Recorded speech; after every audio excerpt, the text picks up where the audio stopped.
selamat sore semuanya. Gimana kabarnya? Ini saya udah dandan, udah makeup, udah cakep ya guys. Tentunya mau berbagi sama kalian, mau sharing. Kebetulan kemarin saya cek di komen channel ini, ada yang nanya apakah anaknya suka tantrum. Nah, saya mau bahas tentang tantrum kali ini. Disimak videonya ya. Di masa pandemi ini kita agak susah keluar rumah ya guys, susah ke salon, susah mau beli apapun. Jadi saya tuh 9 bulan terakhir ini memang nggak pernah keluar rumah.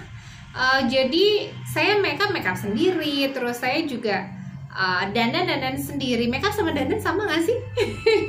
Iya, rambut juga nggak pernah dipotong. Kemarin saya sempat potong sendiri, tapi hasilnya lumayan lah ya.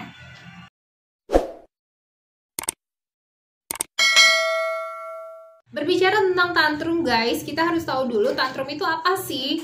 Tantrum itu menurut dokter saya, dokter tempat Riu konsultasi, adalah ledakan emosi dari sebagian person yang mengalami masalah dalam emosi ya, pengendalian emosi. Seperti misalnya kejadian tantrum itu adalah menjerit-jerit, menangis, terus marah-marah, itu adalah tantrum. Dan itu agak sulit untuk dikendalikan. Nah dulu tuh malah saya belum tahu tantrum itu apa. Tapi sejak saya berkonsultasi dengan dokter tumbuh kembang dan dokter anak dan juga terapisnya Riu, saya jadi tahu. Nah sebenarnya Riu itu dari dulu sering mengalami yang namanya tantrum. Tapi saya masih bisa mengendalikan sih guys. Kalau menurut saya ya, mungkin tantrum itu kalau bisa dibilang tantrum enggak juga ya. Karena kalau misalnya dia tiba-tiba menjerit, marah, segala macem, itu sering banget terjadi. Nah dari situ saya jadi belajar sama Riu.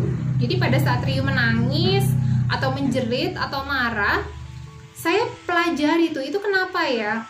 Oh iya, dari situ saya jadi tahu ternyata Riu itu tantrum atau marah-marah atau menjerit karena dia menginginkan sesuatu tapi sulit sekali dia untuk mengungkapkan apa yang dia mau. Kesulitan yang dialami oleh anak spesial untuk mengungkapkan sesuatu karena kemampuan komunikasinya itu terbatas guys. Nah, karena kemampuan komunikasinya terbatas, banyak orang orang tua melakukan berbagai cara agar komunikasi dengan anak-anak kita itu lancar. Misalnya dengan kartu. Contoh kalau yang saya dengar dari teman saya yang punya anak spesial, sekarang usianya udah 18 tahun, dia anak autis, dia sudah bisa nyetir sekarang. Dia itu dulunya memang ada keterlambatan bicara yang sangat lambat, dan karena terlambat bicara jadi mamahnya itu bikin kartu guys. Jadi dari kertas ada gambar misalnya dia pipis gitu ya. Nah dia di sana tulisnya pipis. Jadi pada saat anaknya itu mau pipis, dia tunjukin kartu itu. Mami ini gitu, gambarnya pipis gitu. Nah dia juga sambil belajar mengucapkan pipis itu. Terus kayak misalnya makan, nanti ada piring, gambar piring, terus tulisannya MA kayak Aan gitu kan, kayak gitu. Terus nanti pada saat mau makan dia tunjukin mami ini gitu. Oh iya anaknya mau makan. Nah itu komunikasinya yang kurang lancar sehingga membuat si anak dan si ibu itu menjadi tidak nyambung. Nah makanya anaknya tantrum, anaknya kesel, aduh kok gak ngerti ya mamanya. Seperti itu sih pengalamannya. Nah kalau Riu sendiri, pada saat dia tantrum, biasanya dia cenderung agak susah untuk mengungkapkan sesuatu. Misalnya kosakata Riu itu terbatas. Misalnya dia cuma taunya, aku mau makan ini, masukin, keluarin, di bawah aja, di atas aja, kan masih sebatas itu. Jadi kalau contoh dia pengen masak sesuatu, misal telur nih, telur itu mami telur, makan telur aja, misal seperti itu. Nah kadang saya kebingungan guys, telurnya mau diapain ya, saya ceplok lah telurnya, ternyata pas saya kasih ke Riu salah guys. Nah pada saat salah itu dia langsung bawa telurnya, mami telur, mami, dia sambil kocek-kocek gitu. Oh dari situ saya ngerti, oh maksud Riu mungkin telurnya pengen dikocek begitu.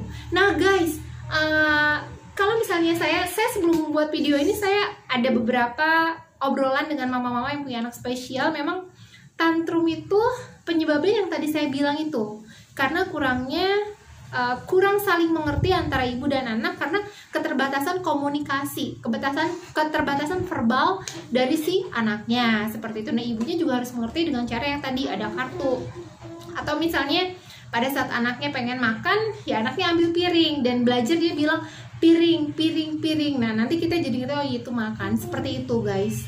Ryu sendiri pun sampai saat ini masih sering banget tantrum. Tapi sejak dia karantina di rumah, frekuensi tantrumnya semakin berkurang, guys. Karena mungkin kalau diasuh langsung sama ibunya, kok saya malah ngerasa anak saya jadi banyak perkembangannya gitu, guys. Jadi sejak karantina ini perkembangan Ryu udah semakin banyak karena mungkin ada bonding antara saya dan Ryu.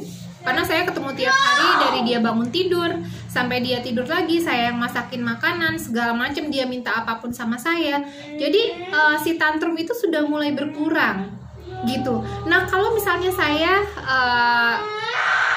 berbicara dengan beberapa orang tua anak spesial yang memang anak-anaknya sudah besar, yang udah 18 tahun atau udah lebih besar daripada Ryu, mereka memang, atau ada yang lebih kecil dari Ryu juga, mereka memang punya pengalaman kenapa sih anaknya itu tantrum dan bagaimana cara biar anaknya nggak tantrum. Dan ini pun saya aplikasikan dalam kehidupan Ryu sehari-hari. Yang pertama adalah coba untuk mendengarkan, guys. Jadi biasanya untuk anak-anak spesial itu dia tantrum karena dia merasa orang tuanya tidak mengerti dan tidak mau mendengarkan. Jadi pada saat orang tua itu tidak mengerti apa yang anaknya maksud, ya udah orang tuanya tinggalin anak itu. Nah, yang anak itu pengen, dia dianggap ada pada saat itu. Jadi contoh misalnya dia pengen sesuatu, kita dengerin ada apa, maunya apa, bantu dia. Kalau contoh dia piring, mau piring, ma pegang perut misalnya, lapar kayak gitu. Nah, dibantu seperti itu. Jadi seolah-olah anaknya itu merasa, oh iya mama aku ngerti ya ternyata apa yang aku mau, seperti itu. Jadi dia merasa diperhatikan. Nah, kebanyakan anak-anak itu yang tantrum pun sampai nangis, biasanya orang tua itu bilang udah stop, jangan nangis gitu ya. Nah, anak spesial itu kalau yang saya lakukan pada Ryu, pada saat Ryu menginginkan sesuatu, saya dengerin Ryu nangis dulu, saya biarin tenang, tapi saya nggak tinggalin Ryu. Jadi pada saat Ryu nangis, saya samperin Ryu, saya deketin Ryu. Kalau saya bisa peluk ya saya akan peluk. Atau kalau saya nggak bisa peluk, ya udah Ryunya nggak mau peluk misalnya, ya udah saya duduk di sampingnya dia, saya dengerin dia sayang sambil dielus punggungnya. Nah, pada saat dielus punggungnya nanti dia mulai melemah, terus saya tanya, Ryu kenapa? Ryu mau apa? Ryu perutnya sakit atau Ryu mau makan apa? McD misalnya. Oh iya, ya udah besok nanti kita beli ya gitu. Nah, itu ada saat dimana setelah kita mendengarkan anak udah cooling down, baru di situ kita bertanya sama anak gitu. Nah, yang kedua itu bisa pakai kartu, guys. Jadi kartu yang saya bilang tadi, kalau memang anaknya terbatas sekali dalam hal verbal, kita bisa, selaku orang tua bisa membuat kartu yang tulisannya piring ada makanan, misalnya lapar atau makan. Jadi pada saat anak itu lapar, dia kasih, mami ini mau ini gitu. Nanti pelan-pelan sambil diajarin bicara juga seperti itu. Kalau mau ke toilet atau mau apa, jadi dikasih kartu-kartu. Itu bagus banget. Ini dari teman saya namanya Mbak Erni, anaknya udah 18 tahun, udah bisa nyetir sekarang dan udah bisa bicara normal, dan dia sudah sembuh ya autisnya gitu, guys. Nah, untuk tantrum itu pun biasanya karena kurangnya terapi sensori integrasi ya, guys. Seperti terapi sensori integrasi itu yang seperti Ryu sering lakukan, guys. Kayak dia melatih motorik halus dan motorik kasar. Kayak yang ada tuh terapi-terapinya yang saya sering tunjukkan di beberapa video lalu. Nah, itu dilakukan terus terapi-terapi untuk melatih jari-jari tangannya, melatih bagian-bagian tubuhnya, mencium, meraba, segala macem. Nah, semakin sering latihan terapi sensori integrasi, nanti anak tantrumnya juga semakin berkurang. Dan itu saya rasakan banget, guys. Jadi sejak Ryu itu terapi sensori integrasinya tiap hari di rumah dengan saya, tantrumnya itu semakin berkurang, dan Ryu lebih cepat memahami, komunikasi dua arahnya pun lebih bagus. Karena memang sensori integrasi itu sangat luar biasa banget, guys. Jadi kenapa saya suka sharing latihan terapi sensori integrasi buat motorik halus dan kasarnya Ryu di YouTube ini, itu sebagai saya ingin menginspirasi teman-teman semua juga bahwa terapi sensori integrasi sangat dibutuhkan oleh anak-anak spesial untuk tumbuh kembangnya, seperti itu. Dan yang terakhir, ini yang sering dilakukan sama orang tua anak spesial dan disarankan oleh terapis juga. Jadi pada saat anak kita tantrum dan agak sulit untuk dikendalikan dan sulit untuk mengatakan sesuatu, coba bear hug ya guys. Jadi dipeluk guys. Bear hug itu peluknya gimana ya? Kakinya dinaikin ke atas, nah seperti itu. Kalian nanti bisa cek ya di YouTube itu banyak kok bear hug itu seperti apa caranya. Nah itu bisa menenangkan anak spesial juga. Gitu. Oke guys, itu dia video saya sharing tentang tantrum anak saya dan gimana saya cara mengatasinya, dan juga sharing dengan teman-teman yang punya anak spesial yang lebih senior daripada saya. Semoga bisa bermanfaat untuk kalian dan menginspirasi. Oke, terima kasih sudah menonton guys. Jangan lupa di subscribe channelnya, diketik loncengnya, di share videonya apabila bermanfaat. Bye bye.